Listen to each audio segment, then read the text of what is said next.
Hi everyone, and welcome back to the Living Well with Schizophrenia channel. In today's video, I'm going to be discussing what exactly schizoaffective disorder is.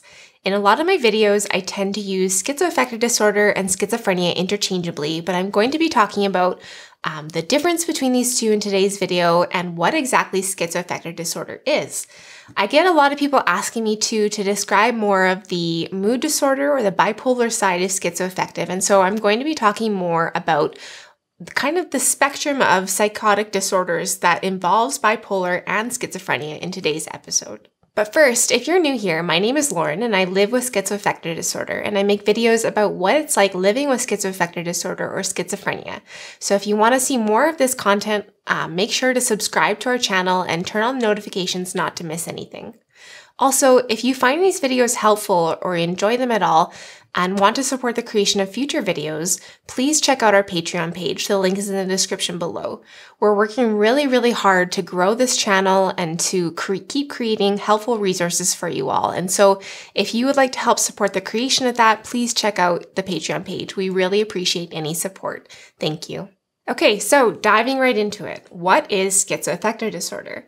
So schizoaffective disorder is basically the combination of schizophrenia and a major mood disorder such as bipolar or depression. Okay, so starting off, I'm going to describe a bit about what schizophrenia entails and what the symptoms of schizophrenia are. So there are positive and negative symptoms, and positive symptoms include things like hallucinations, delusions, paranoid thought, and those sorts of things. And then the negative symptoms include more of like the kind of depressive symptoms. So lack of energy, lack of motivation, lack of pleasure, and it's kind of like the removal of behaviors. There are also some cognitive symptoms that occur in schizophrenia because it is primarily a thought disorder.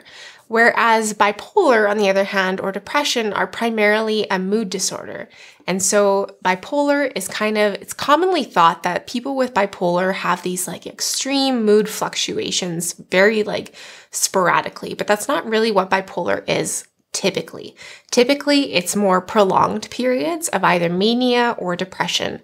So mania is when a person has really elevated mood and they have more impulsive behavior, like overspending or gambling or stuff like that, hypersexuality, and everything's just kind of on overdrive for them. And they're really kind of just amped up. Whereas the depressive side of bipolar and of depression is more like lack of energy, lack of motivation to do things, lack of interest in things you otherwise would have found interesting or engaging, feeling sad mood. And that's kind of the extremes of bipolar disorder and also the lows of depression. And so bipolar disorder typically is characterized by at least 1 week of mania or hospitalization or episode requiring hospitalization, and 2 weeks of depression. So that's kind of the diagnostic criteria for diagnosing bipolar. Now, when we're talking about schizoaffective disorder, it's kind of a combination of both of these things, of schizophrenia and of the major mood disorder, whether it's bipolar or depression. Now, before getting too much into schizoaffective disorder as it relates to bipolar and depression, or bipolar and schizophrenia, I think it's really important to kind of discuss the spectrum of psychotic disorders. So, 50% of people diagnosed with bipolar disorder have some sort of psychotic features attached to their symptoms and their diagnosis. And this is often referred to as bipolar with psychotic features. And that's kind of at one end of the continuum of the psychosis spectrum. And then at the other end is schizophrenia. And so within this spectrum of psychotic disorders lies schizoaffective disorder, which is kind of, again, a combination of both of them. It's kind of like there's a bit of a degree of anticipated better prognosis as you get closer to the bipolar side, because people with bipolar typically have more prolonged periods of recovery than people with schizophrenia do. And so it's typically thought that people with bipolar have a little bit better of a diagnosis than people with schizoaffective, and people with schizoaffective have a little bit better of a prognosis than people with schizophrenia. But this is not at all hard and fast, and the occurrence of symptoms can be vastly different regardless of your diagnosis and can have varying degrees of effect on an individual, again, regardless of your diagnosis. So now, some people might be wondering, what is the difference between bipolar with psychotic features and schizoaffective disorder? Good question. There's really not a lot of difference. The main difference is that bipolar with psychotic features, they're experiencing the psychotic features at the same time as a mood disturbance, so either mania or depression. Whereas schizoaffective disorder, the criteria for being diagnosed with schizoaffective disorder is that you experience psychosis or psychotic symptoms without any mood episode present. So for me, my kind of journey of diagnosis began with being diagnosed with depression when I was first experiencing symptoms, because that was what I was presenting with the most. Then it kind of graduated to being diagnosed with bipolar disorder because I was beginning to display characteristics of mania as well as depression. And then I began to have psychotic symptoms, so I was diagnosed with bipolar with psychotic features. And then these psychotic symptoms began to persist without any depression or mania present. And so my diagnosis was changed to schizoaffective disorder, which it currently is now. And that feels accurate for me and feels like something that fits how I perceive my symptoms. Coming back to the kind of spectrum, though, between bipolar and schizophrenia, it's really interesting to note that there are very similar brain abnormalities shown on MRI scans in people with bipolar with psychotic features and people with schizophrenia and people with schizoaffective disorder. And so it must be something similar in terms of being on the same sort of spectrum of illness, because the same brain abnormalities are found in both illnesses. Now, the brain abnormalities are more marked in people with schizophrenia, but there are still similarities along the spectrum. It's also interesting that treatment with medication is very, very similar for people with schizophrenia and schizoaffective. The treatment for both of those is practically identical. The only exception being that, for me anyway, when I'm usually only on antipsychotics, but when I'm experiencing a mood disturbance, I generally am added mood stabilizer as well. So that's really the only real difference between schizophrenia and schizoaffective treatment.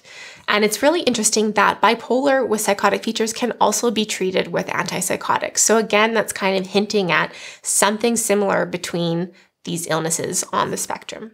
Now, I kind of walked you through my diagnostic journey in terms of moving from depression to bipolar with psychotic features to schizoaffective disorder. And you may be somewhere along that journey of proper diagnosis as well. But what I really want to convey is that the label and the diagnosis doesn't really matter so much as it matters that you are really aware of the symptoms that you're experiencing and you're really working to convey that as effectively as possible with your doctor or with your psychiatrist, because like we've shown that it's a spectrum, so it really doesn't matter where you fall along that spectrum, so long as your symptoms are being properly managed and properly addressed. I think that's the most important part. Okay, so basically to summarize, bipolar, schizophrenia, and schizoaffective disorder all lie within the same sort of continuum or spectrum. And schizoaffective disorder is defined as being a combination of both schizophrenia and a major mood disorder such as depression or bipolar disorder. So I think that there is kind of like a growing consciousness around this idea of the spectrum between bipolar and schizophrenia. And I think that there is increasingly more dialogue around psychosis as a condition, as opposed to separating them into bipolar, schizoaffective, and schizophrenia. And there's kind of more of a approach of it being a continuum of psychosis, and a continuum of psychosis as a brain disease rather than as these individual mental illnesses.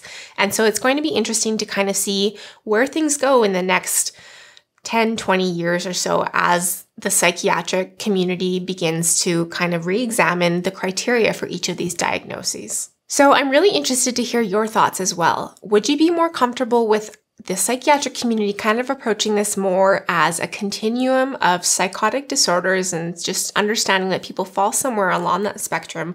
Or do you prefer having a specific diagnosis like bipolar with psychotic features or schizoaffective disorder or schizophrenia? Let me know what your thoughts are, what you're comfortable with, or what what your thoughts are on the whole topic. So thank you so much for watching this video. I hope you liked it or found it helpful in some way or learned something new. And if you did, please make sure to like it. And also don't forget to subscribe to our channel so as not to miss any of the new content that we put out. And just one more reminder, if you would like to support the creation of future videos like this one, please make sure to check out our Patreon page. The link is in the description below. So thank you so much for watching. And as always, wishing you and your loved ones good health. See you in the next video. Bye.